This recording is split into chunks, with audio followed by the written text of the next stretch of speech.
Hello and welcome to Coming Home with Mama T. I'm your host, Tiara, aka Mama T. And on this podcast, we explore the journey of creating the life of our desires through mastering manifestation, maintaining a positive mindset, and living luxuriously. Today, we have a very special guest. We have Valerie Rubin joining us, and she is an anxious attachment specialist and trauma-informed somatic coach. Valerie, thank you so much for being here. Thank you so much for having me on. I'm so excited. Yay! Welcome. So, can you just dive in and explain a little bit more about what it is that you do in your work? Yes, so I am an anxious attachment specialist and trauma-informed somatic coach.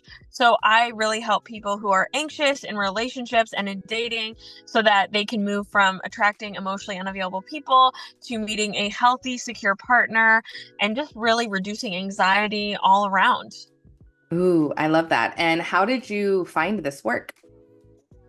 So, to be honest, I feel like this work really found me. I used to struggle with debilitating anxiety, and I was doing all the right things. I was seeing a therapist for almost 5 years at that point. I was doing yoga every day. I was doing meditation every day. I was even like seeking medication, and I was doing that, and it wasn't helping me. Mhm. And then not until I tried hypnotherapy, and that really, really helped move the needle forward and really just helped me shift out of this anxious state. And a lot of this anxiety was causing a slew of health issues like adrenal fatigue. I was anemic. I was having a lot of hormonal issues. And then I also was having chronic headaches. And sooner or later, I was in my early 20s and I felt like my whole body was inflamed and I felt like I was in chronic pain and I thought it was fibromyalgia. But as I worked through my anxiety and hypnotherapy, it slowly dissipated and I now don't have chronic pain and my anxiety is definitely much, much, much more manageable. And then I started to dive deeper into working with the body. And that's when I discovered somatic therapy to really become even more trauma informed. So that's really how my journey started. Yes, wonderful. For those who might not be familiar with the term anxious attachment, can you kind of expand upon that? Absolutely. Anxious attachment is just a way that we learn to attach. So if you've had parents who were emotionally unavailable or inconsistently did not meet your needs or inconsistently met your needs, a child doesn't understand why. So they will start to make beliefs about themselves like, I'm not good enough, something's wrong with me. And then they start to hyper attune to everyone else. So this is where a lot of people might mistake themselves as something called an empath. An empath, really, from my perspective, is a hyper vigilant response. If we aren't feeling safe in our own body and we've had parents who inconsistently meet our needs, a child cannot regulate their own emotions. They need a parent to regulate and help them regulate their emotions. So when we don't get that, we learn to hyper attune to other people. You will sense any shift in behavior to try and keep yourself safe. So this is where chronic anxiety and that fear of abandonment can really happen in relationships because we're on our seat waiting, when is the shoe going to drop? Because that's what we learned in childhood. So then we start to have these patterns of people pleasing, over giving, not feeling enough for our partner. This all really stems from this anxious attachment and how we learn to relate to our caregivers. So that's really what anxious attachment means. It can show up as low self-esteem, anxiety in relationships, fear of abandonment, fearing that your partner will leave you. I recently did a post on a lot of people struggle and fear that once their partner, like, they're mad at them. I have a fear that my partner is mad at me.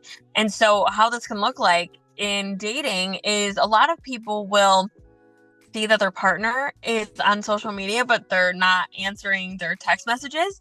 Even that can send them into a big, big spiral. And that post really resonated with a lot of people because the person who is anxiously attached, their biggest fear is abandonment and not being good enough. Oof, that is some deep, deep work. So thank you for the work that you're doing and sharing your story. Um, with that, can you talk a little bit more about like your somatic journey and how that ties into releasing this behavior? Absolutely. So we can't think our way into feeling differently. We might tell ourselves and or affirm in the mirror that we're worthy, that we're enough. But if we don't truly believe it on a subconscious level, we're going to resist it. We're not going to believe it. And then we're just not going to want to do mirror work or any of that in general because we don't believe it on an unconscious level. So what I learned is that we need to go beyond the anxious, critical thinking mind, the one that's always online. We need to go deeper. So a lot of the time with my clients, we start with where is this anxiety in the body? And starting from there, processing, when did you first learn that relationships were unsafe? When did you first learn that people leave you? When did you first learn that you weren't good enough? And I utilize also a lot of inner child healing work because the brain does not realize and know the difference between a real and imagined event.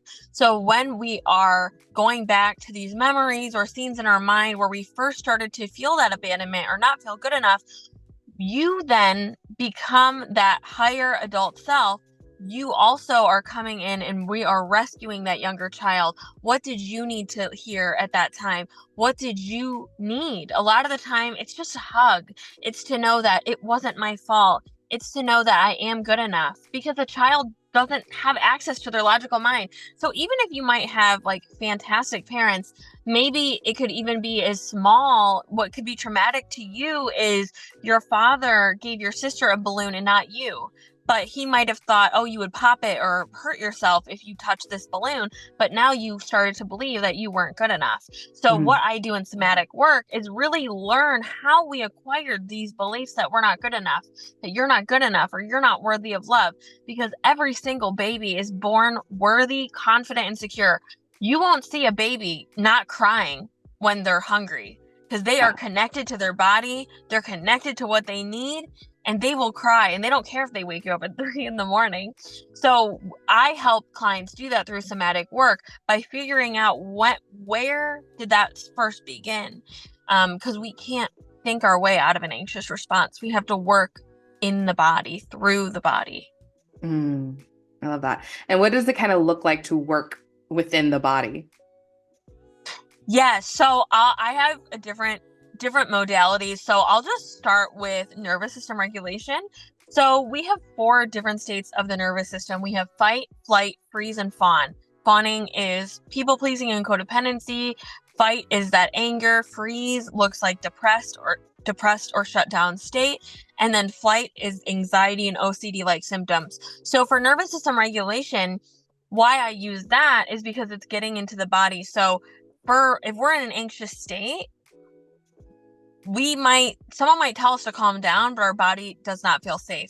So Mhm. I help clients, access this calm state if they're in a flight state by using specific tools for them. So for example, if your anxious levels at an 8 out of 10, you're so anxious, you are maybe close to a panic attack. We don't want to just sit down in a meditation because that's going to put us further into that dysregulated state. So what we want to do is shaking, dancing, getting into the body, shaking it out. And then if we're at a level 4 to 7 on anxiety, then we can maybe do some EFT tapping. EFT tapping really just helps us to access certain meridian points of the body, and it helps us to really get out of our mind, especially we're so anxious.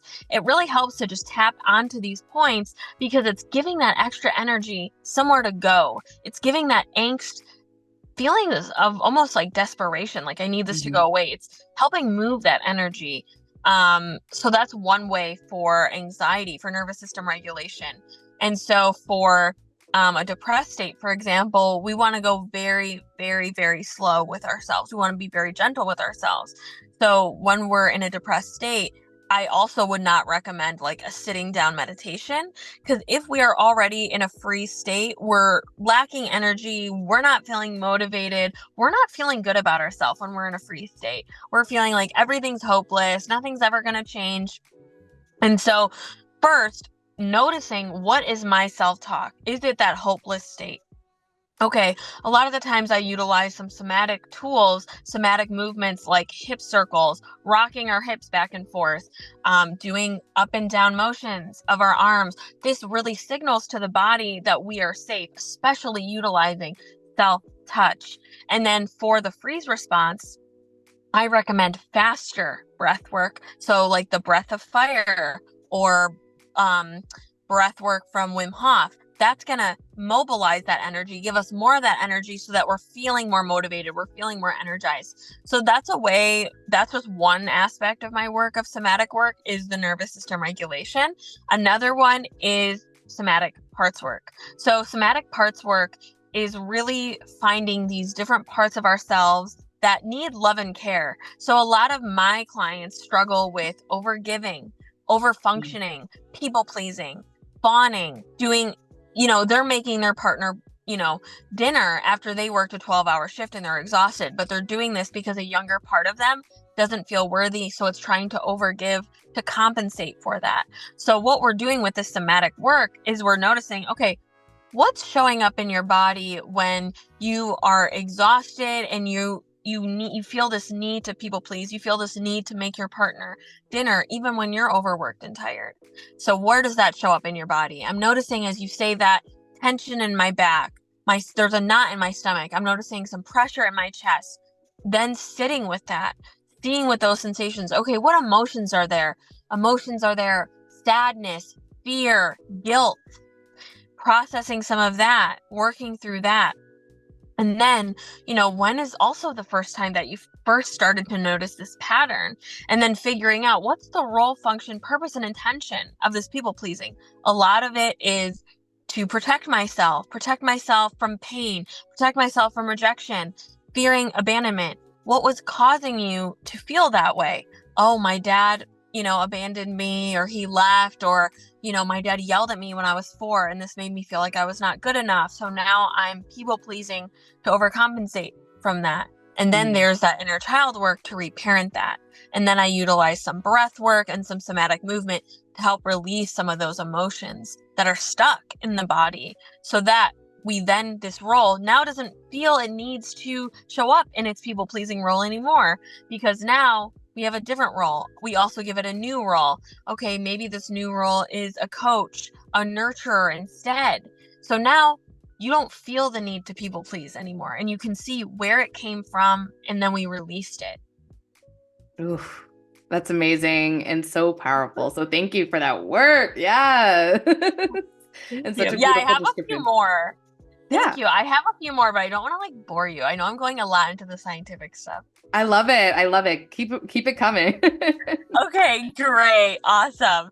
So, and then I also utilize brain spotting. So I don't know if anyone's listening to this has heard of EMDR. Have you heard of EMDR?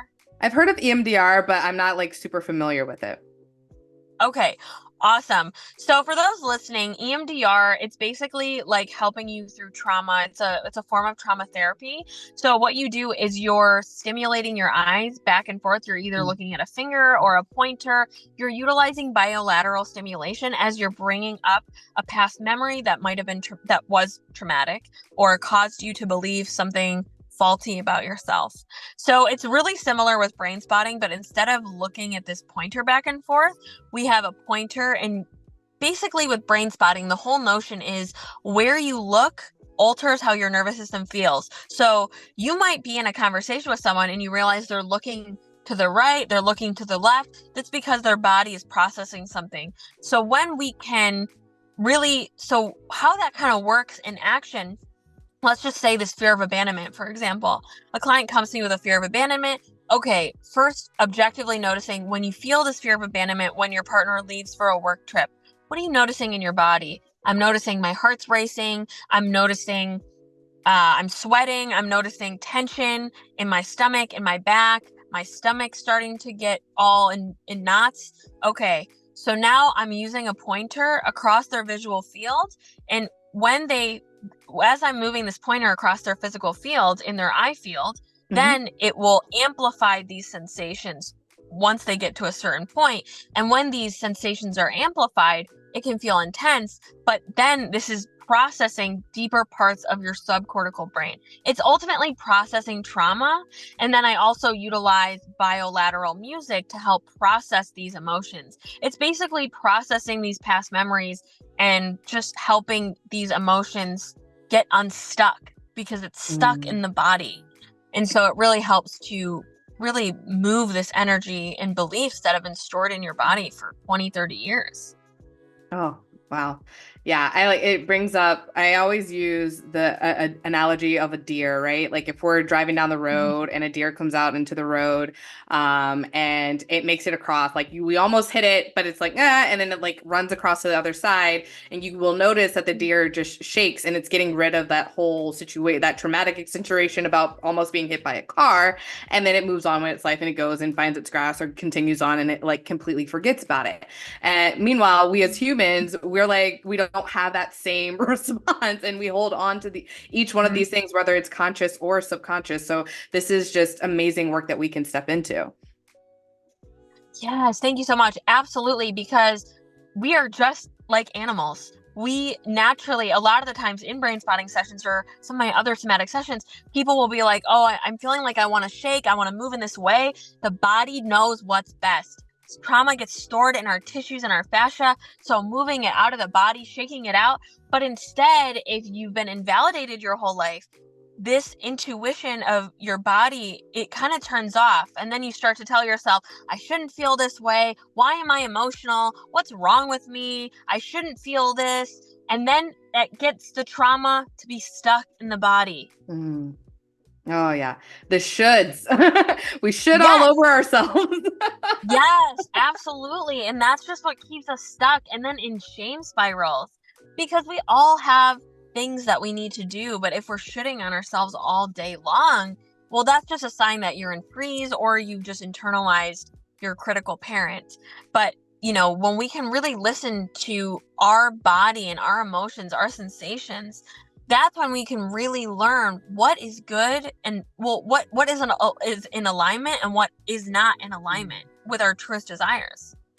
I love that.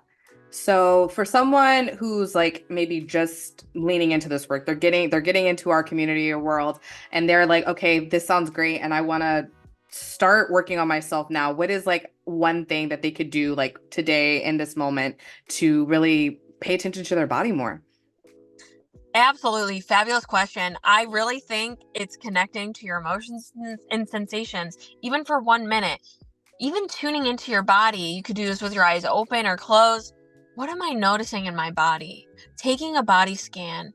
What am I noticing here? Am I noticing there's some pressure in my chest? Maybe my throat feels tight. Because as they're doing this, they're realizing and building that connection with themselves.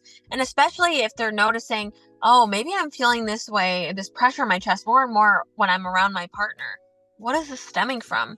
Maybe I'm feeling unsafe with my partner. Maybe that's because of my own past trauma, or because maybe they just aren't great for me. And Mm-hmm. as you're more and more in tune with yourself, you will begin to people please less, and you will be able to say no to the wrong people quicker because you're more connected to yourself. And when you're more connected to yourself, then you can really state what you want and what your needs are. Because a lot of people who are anxious people pleasers, they abandon their needs in order to stay connected to their caregiver or to their partner. And they're doing this completely unconsciously. And so when you can become more attuned in tune with your emotions, sensations, and feelings, that's when you can say, this doesn't or does work for me. You can decide what feels like a yes, what feels like a no for me. And this starts to just help you in all areas of your life and to actually get the life that you want. But if you're disconnected from yourself, it's going to be hard to feel the things that you want to feel. It's going to be hard to feel gratitude. It's going to feel hard to feel joy, even if you have all the things that you want. Mm. So I heard you say that like we can utilize this to get the things that we want. So can we talk about maybe tying this in with like manifestation? Absolutely. I love talking about manifestation because a lot of the time people just say, visualize what you want. But if we have, I'll just use an example. I'll use a great example here. My client really struggled with, you know, fearing, just fearing that, fearing success, and how this showed up. And when we went back into the body, what we realized was her mom really shamed her for anything that she was going after. She really shamed her for having success because her mom was triggered by that and was jealous because her mom didn't achieve the things that she wanted. And so then that was showing up in her business, where she was subconsciously sabotaging herself anytime it came to marketing herself, anytime it came to really being bigger in her business. And so then after that session, she literally, I'm not kidding, started to catapult into $10,000-$15,000 months because that block was no longer there. We can affirm to ourselves that we're worthy, that we're successful, that we're abundant. But if we don't allow ourselves to go there, if we don't allow ourselves to do the things that like we need to do to get there, it's going to be really hard. You know, people say that business is 80% mindset and 20% strategy. And I feel that that's heavily very true, because you might want $10,000 months, but what does that come with? Responsibility, being seen, you know, feeling worthy of it. If we don't feel worthy of it, we're not going to go towards it, because who would watch me? Who would pay me if I don't feel worthy? Once we can unravel where these beliefs stem from and rewire them so that you do feel good enough, you feel safe to be seen, you will catapult to those next months because you're making newer actions. But if we're just looking at vision boards and visualizing without taking the action and not shifting our beliefs, then we're going to stay the same. Our reality is not going to change. We cannot think the same thoughts, believe the same things, and act in the same ways and go into a different reality, or desired reality.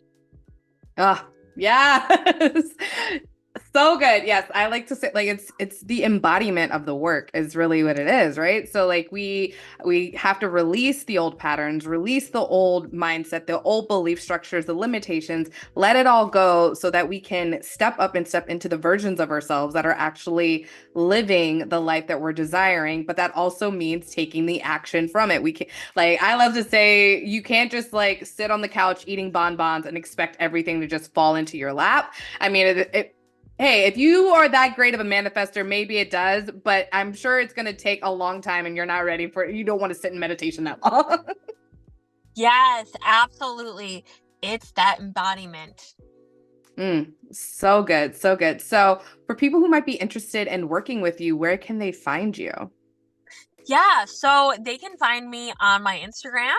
It's just Heal with Val, HEAL with Val, VAL. I also have a free meditation that really helps you to heal your fear of abandonment. It's just in the link in my bio for anyone who just wants to try out, like, what does this somatic work really look like, just as a free resource to really help when those fears of abandonments come up, because they feel really big and triggering.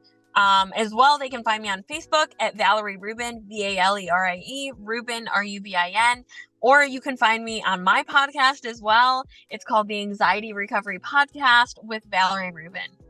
Ah, I love it. Thank you so much for your time today, Valerie. And in honor of that, we'll get to a little tarot reading here.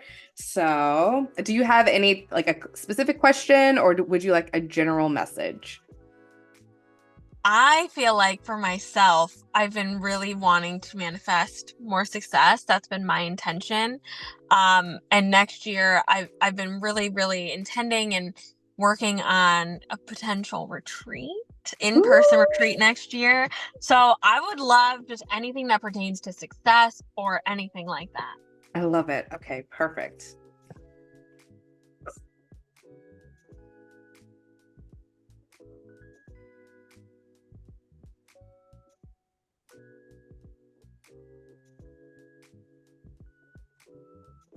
All righty. I love it. Okay, beautiful.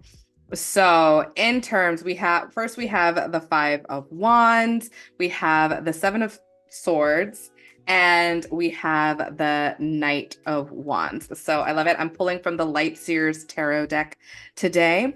And with the Five of Wands, it's really like an invitation for you to like ignore what other people are doing, right? Like not get in Mm. competition mode. Like this is your business, this is your job, this is what you got. You know what you're doing. You speak with confidence. You know where you're going. So like just get after it, climb the ladder, let go of anything else, and make sure that you're not being like betraying your work, kind of that self-sabotage you mentioned, where some people will do that to themselves. You can say all the affirmations, you can do whatever. So making sure that as you get more clarity around what does that more success look like, what does having hosting a retreat in person look like, we don't step into that space of, okay, well, hosting a retreat sounds like a lot, like they're like, where do I get the venue, da, da, da. And then we get into that spiral. And so you already know how to do the work. Be your own best mentor, and coach yourself in those moments, and you're gonna have just great success. So as long as you continue to step up, climb that ladder, and show up for yourself, your success is inevitable. And there Mhm. you are.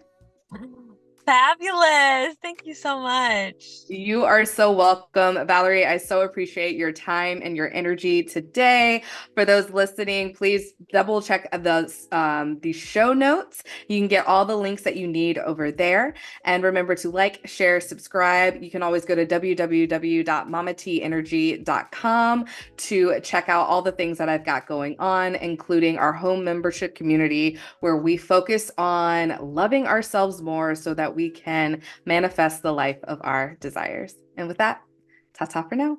Mwah.